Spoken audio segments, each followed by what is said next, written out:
In 1879, a 16-year-old farm boy left home bound for Detroit. At a time when transportation meant trains or horse carriages and automobiles were luxury racing machines for the wealthy, this young man had a revolutionary vision. 35 years later, half of all cars on Earth bore his name. That boy, Henry Ford, transformed the automobile industry and became one of America's wealthiest men. This is his story. Henry Ford was born in 1863 on his father's farm in Michigan. As the oldest son, he was expected to take over the family business. But Henry had different plans. "I never had any particular love for the farm," Ford once said. "It was the mother on the farm I loved." From a young age, Henry showed an extraordinary interest in mechanics. At 12, his father gave him a pocket watch. Within minutes, he taught himself to take it apart and reassemble it. Soon, he was repairing watches for the entire neighborhood. At 13, Henry saw his first steam engine during a school trip to Detroit. This encounter sparked an obsession that would define his life. When Henry was 15, tragedy struck. His mother, Mary, died suddenly, devastating the young man who had shared a special bond with her. "After my mother's death, I could no longer bear the farm," Ford later wrote. "It held too many memories." At 16, against his father's wishes, Henry packed his belongings and left for Detroit, a city rapidly becoming an industrial powerhouse. Here, he would reinvent himself by immersing in the world of machinery and engineering. In Detroit, Ford worked a series of jobs, learning everything he could about machines. By day, he worked at machine shops. By night, he repaired watches for extra income. Despite working long hours, Henry devoted every spare moment to experimenting with machines. In 1891, he discovered an article about the gas engine, a European innovation that was more efficient than steam engines. Fascinated, Ford joined Edison Illuminating Company as a night engineer. The job paid well, but more importantly, it gave him time to learn about electricity and experiment with his own ideas. In 1893, three significant events occurred. Ford was promoted to chief engineer, his son Edsel was born, and he completed his first working gas engine. In 1896, Ford completed his first experimental car, the quadricycle. It was essentially two bicycles placed side by side, powered by a gasoline engine. Despite its crude design, it marked the beginning of Ford's automotive journey. After selling this first car for $200, Ford began work on his second vehicle. His improved design caught the attention of wealthy investors, leading to the formation of the Detroit Automobile Company in 1899. But Ford's vision clashed with his investors.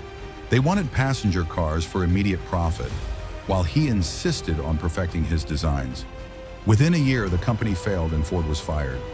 "Failure is simply the opportunity to begin again, this time more intelligently," Ford later reflected. Undeterred, Ford turned his attention to racing cars. It was a brilliant strategic move. Racing had become a popular sport, and victory would provide the perfect platform to showcase his engineering prowess. In 1901, Ford's newly designed racing car defeated Alexander Winton, the nation's leading racing driver. Ford's 26-horsepower vehicle became the talk of Detroit, attracting new investors. This led to the birth of the Ford Motor Company in 1903, with Henry as chief engineer.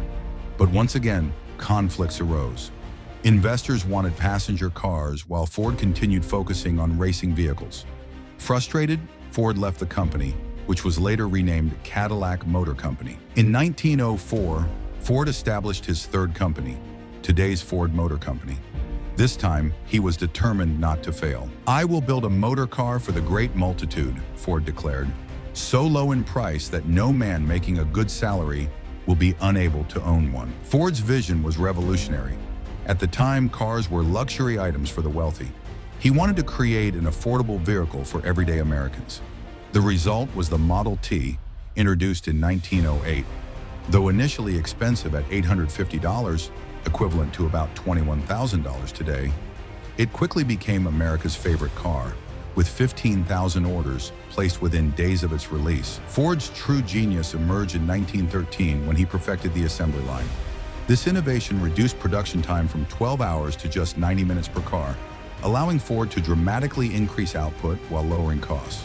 By 1916, the Model T's price had dropped to under $400, making it truly affordable for the average American. Ford's next revolutionary move shocked the business world.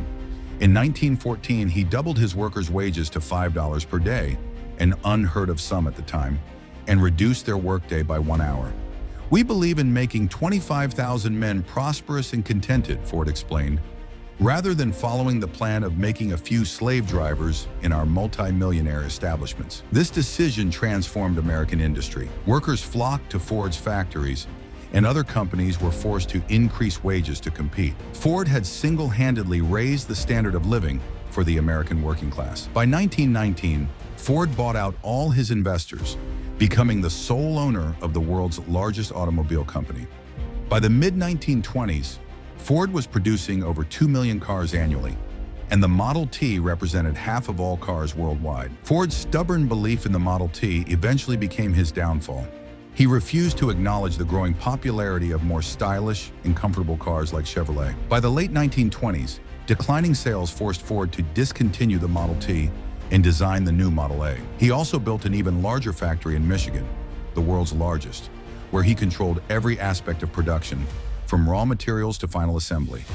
But Ford's one-man control was no longer effective.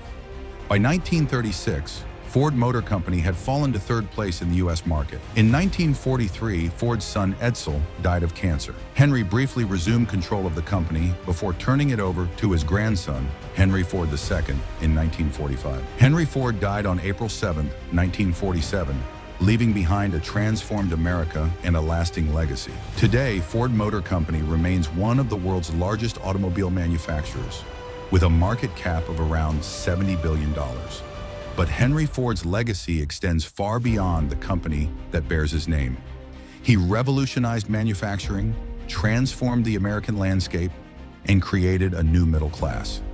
Most importantly, he demonstrated how one person's vision and determination could change the world. "Life is a series of experiences," Ford once said, "each one of which makes us bigger, even though sometimes it is hard to realize this." If you're inspired by the stories of extraordinary individuals who dared to challenge the status quo, join our community of curious minds by subscribing to Zemu Voice. We bring you meticulously researched stories of the visionaries who have shaped our world. Display subscribe button, bell icon, and social media handles with clean animation. Which Ford innovation do you think had the biggest impact on modern society? Let us know in the comments below.